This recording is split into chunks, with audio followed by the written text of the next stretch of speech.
The chart suggests there's more pain coming for tech stocks. I'm your host, Steven Van Metre, and thanks for joining me for part one of the Sunday Chart Show. We do a technical and momentum analysis of the S&P 500, NASDAQ 100, Russell 2000, and junk bonds. Let's kick it off with the S&P 500 before we get into this coming tech wreck, and we look at the breadth indicator, the percentage of S&P 500 stocks above their 50-day moving average. Now, why do we look at breadth? Because when stocks are above, or an index is above its 50-day moving average, it's considered bullish. It's a rising trend. When it's below, it's bearish, considered a downward trend. And what's going on with the S&P 500? Well, half of it, just a little over half, is in a kind of bull mode, and that's not that good because it rose up to just a bit over 70, around 72%, and then it started to fade quick. And based on prior indications where we see where it got up to this one standard deviation, what happened? Well, the breadth came crashing down along with price, and we can see every indicator here lower S&P 500 price point, suggesting our first target now is 40% of the S&P above the 50-day moving average, potentially getting down here into the 25% range. Let's zoom out to the 200-day moving average. And why does the percentage of stocks above its 200-day or below its 200-day moving average even matter? Because that's when it's considered in a bull market or a bear market. So if it's above, it's bullish. If it's below, it's bearish.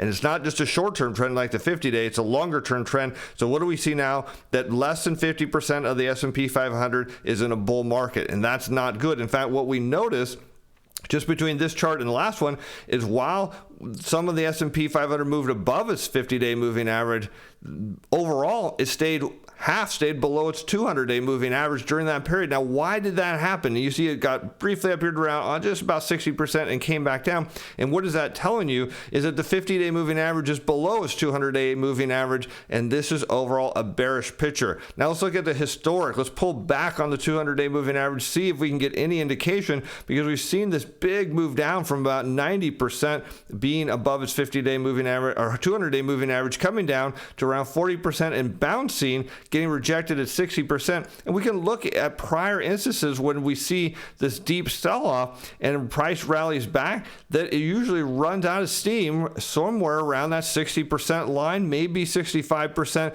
And then what happens? It comes back down, suggesting that there's more pain even for the S&P 500, which could be led by tech. But we'll get to that in a moment as we now shift over to the momentum indicators, the relative strength indicator, or RSI. You want to see this above 40. That means momentum is positive. Below 40, you start to get into trouble. And now what's happening? It got up to just short of overbought condition at 70. It's been slowing down, looking like it potentially is going to break 40 and head lower. So momentum slowing on the S&P, price validating that. How about the MACD, which is your moving average crossover divergence strategy? You see the MACD, the black line below the signal line, the red line. And what is that indicating? A negative divergence, a negative cross. It's suggesting the short-term moving averages are moving down, bringing price down with it. So you've got some indication here that things are slowing down for the S&P from a momentum standpoint. How about Momentum Timer Pro? Now, I'm working on a guidebook for this,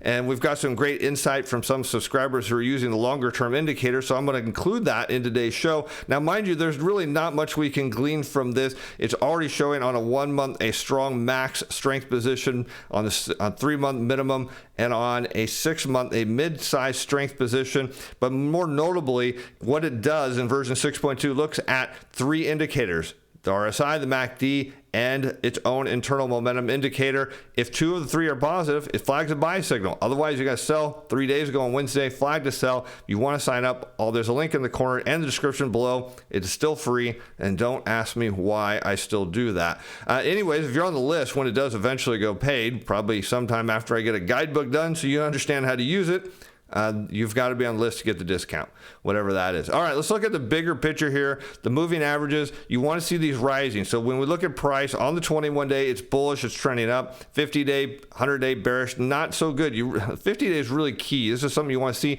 Momentum on all the moving averages is slowing, not very good. It's below, now shifted below all the key moving averages, so price now below them, not good. 3 and 6 month momentum, price is now looking to slow down below those levels set back then. Not good signs at all for the S&P. Let's look at the price chart now and overlay the volume profile. And what we're doing here, and you can do this on your own charting program, is you could find the volume profile, and what it's telling us is where most of the shares have traded over a given period of time. So we're on the 1 year chart right now, and what do we see? Heavy volume sitting right here, right where price is at, suggesting the sellers have been above. Now what we know where these purple lines are up here, this is a sell zone, and the purple lines here have indicated a buy zone. Now this buy zone broke down before, created a new buy zone to the bottom side, and you'll notice when price slammed straight through this, it just kind of flipped some of those previous sellers into buyers, but now maybe those sellers are back. If this holds as a sell zone, then price is coming down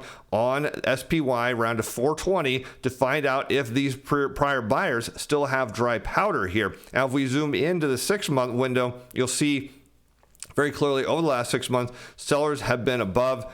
We look at the 90-day window, and you'll notice the buyers are coming in and buying these dips. They're trying to hold the price here. How about we look at 30-day sellers above? So you see how close this is. Well, last 30 days, you have sellers above, 90 days, buyers below, and that's how tight this chart is. You'll notice the 50-day moving average is hard to see with the candlesticks there turning down. It's getting weaker. You wanted to see this hold as price came down. It didn't. There's your 200-day moving average in tan. It's losing momentum. 100-day, it's heading lower. The 21-day is going to flip pretty soon. So none of this is a good picture suggesting the S&P heading lower. But the headline story, of course, what are the charts saying about the tech stocks? Because everyone's been bullish on those. And well, when we look at the breadth indicator now, the percentage of the NASDAQ 100 above their 50-day moving average is very weak. It's just at 40%. It got up to almost to about 80 and then 80 again. And then boom, it's just been coming down as small number of tech stocks are leading this rally, suggesting when it gets above to this one standard deviation event that we're going all the way down to about 15%. So bulls are really hoping to hang on to price here. Otherwise, you're looking at potential NASDAQ 100 in the low 13,000, maybe even into the 12s. Let's look here at the percentage of NASDAQ 100 or stocks above their 200-day moving average. And again, you'll note that this rally up on the 50-day, when it got up into that 80% range, was not met by a large percentage of the NASDAQ 100. Only about 50% of it got above its 200-day moving average, and now sitting around 30, telling you that a small number of tech stocks are driving this market. When they let go, everything goes with them. How about we zoom out? And what do you see is kind of interesting pattern? I want to show you that going into the dot-com bubble, what happened is breadth on the 200-day moving average or 200-day moving average got weaker. There was a big surge and counter trend rally, another big surge, and then the outright collapse. And you'll notice we see this again going to the great financial crisis. Breadth weekends, buyers come in, surge it up, weekends, surge it up, and then boom, crash down. What do you see now? Breadth weakening, buyers are coming in, can't get anywhere. Now as breadth is going to come down, buyers will try to come back in. If they can't get that, then you get an outright plunge, recession, bear market. It's over. How about we look at the momentum? The RSI is just above 40, looking like it's going to break down below 40, suggesting momentum for tech stocks is over. The MACD, you see it's crossed through the signal line to the downside. It's validating that, there's more downside risk here into deep into the 13,000s coming for the NASDAQ. How about Momentum Timer Pro?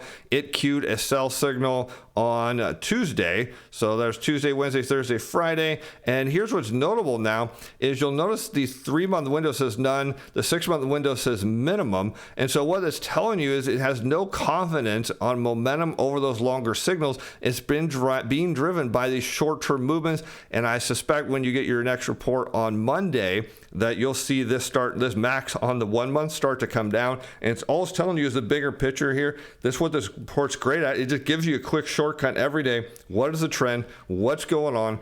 And you don't have to dig too deep into the charts until you find what you're looking for. How about we get into the moving average? 21-day bullish, it's rising. Other ones should be falling, bearish. Momentum on all the moving averages slow and heading down. Below all the key moving averages, 3, 6, 9-month momentum over those time frames down. This is not what you want. If you're looking for higher tech stocks, this suggests they're headed lower. Now look at this. This is great. Because now we're going to understand these supply zones in another way. Up here, you have what was a sell zone. This is a zone where people are selling. And below that was a buy zone. They usually bounce back and forth. This buy zone flipped at one point and became a sell zone and drove prices down. And then that buy zone flipped and drove prices down again. So what happened? Buyers came in, drove up, flipped this sell zone into a buy zone, and drove right into a sell zone. And look what happened. They sold. And notice the volume profile. See this red bar? The most number of shares traded over the last year, right here. That's where your sellers are at. So tech bulls need to hold this level, or you're down in the 320s again. And let's zoom out to the 2-year chart, because if it doesn't hold there, now you're coming all the way down into this 290 range. You notice there's a gap of volume. You start to see this thing slide, maybe even down into the high 270s on QQQ. All right, let's go on to the small caps, also in danger here.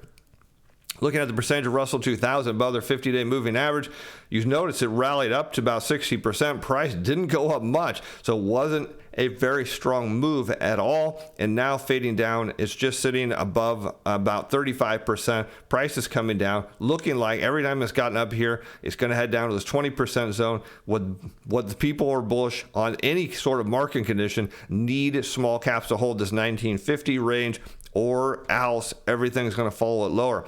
How about the percentage of Russell 2000 stocks above their 200-day moving average? It barely flinched, got up to 40, now down to 30. Again, all this is telling you is the 50-day moving average is below its 200-day moving average. I mean, I don't even have to look at a chart to know this. And what that means is you're just seeing stocks move right around that 50-day, trying to get some momentum, and it's not working. From a bigger picture, this suggests the small caps are headed down to a massive buying opportunity where you could have 10% of the Russell 2000 being above its 200-day moving average.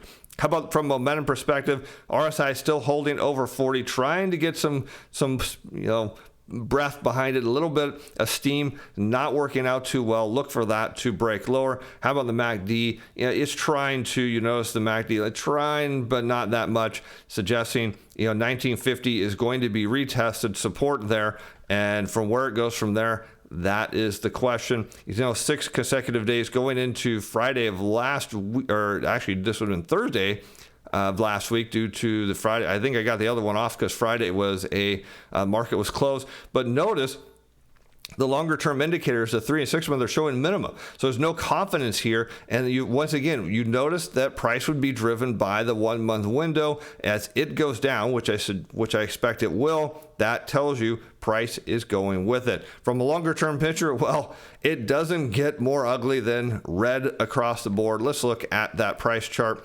And what do we see on IWM? It's ugly. Sellers on the 1-year chart above, but we know that. We've known that for a while because we can zoom out and you can see sellers have been dominant up here. There's your 50-day moving average is curling and rolling down. Prices following the 50-day lower. That is bearish. The 21-day kind of squiggling along. It's going to roll over and head lower. Notice the 100-day moving average is acting as resistance as well. 200-day moving average is coming down, suggesting that if this thing does not hold around run 93-ish on IWM, now you're looking all the way down here to 160. Lot of downside risk. Let's zoom in over the last 30 days. Still buyers you see are trying to hold on. 90 days, let's zoom out a little bit. Buyers they're trying to hold this because they know exactly what's at stake. How about the high yield bonds? Let's zip over to that real quick. RSI just hanging above 40 at 41, so momentum slowing there. How about the MACD? Negative cross. It's looking like price is headed lower. And from a bigger picture, doesn't get more ugly than that. Let's take a look at high yield bonds, because what are they telling you is coming? A liquidity crisis. And let's zoom out because it's the only way to really see this. On the max weekly chart, you've got price down here and is literally hanging on a thread of what then becomes a plunge in junk bond prices. The equity market comes with it. Let's zoom in. 2 years, sellers above. We already know that. 6 months, sellers above. How about the last 30 days? Sellers above. There's a potential liquidity crisis. You can see it coming in the charts. Hey, and with that, I'm Steve Van Metre. Thanks for watching. Thanks for being fans. I'll see you for part 2 coming a little bit later. Bye now.